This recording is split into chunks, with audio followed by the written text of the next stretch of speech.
আজকে এই যে বিরিয়ানি রান্না করছি, তো সকাল থেকে সময় পাইনি ভিডিও স্টার্ট করার। তো আজ উড়িষ্যা থেকে আমার দেওর এসছে, তো এই পুজো আজটাতে ওকে মানে বাড়িতে ডেকে যে খাওয়াবো সেটা আর সুযোগই হয়নি। তো আজকে ও বাড়ি ফিরে যাচ্ছে, তো ভাবলাম ওর যাওয়ার আগে ওকে একটু বিরিয়ানি খাইনি। এর আগেও যখন এসেছিল আমার হাতে বিরিয়ানি খেয়ে গেছে, তো আজকেও বিরিয়ানি রান্না করছি। এ দেখো এখন বিরিয়ানি হাঁড়িটা রেডি করছি, অর্ধেক রেডি হয়ে গেছে।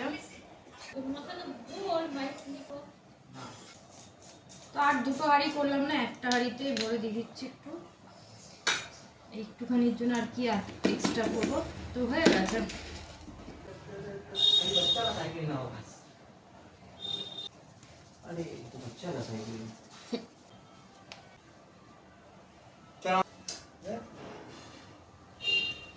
তো এই দেখো হয়ে গেছে, এবার এটাকে আমি দমে বসাবো।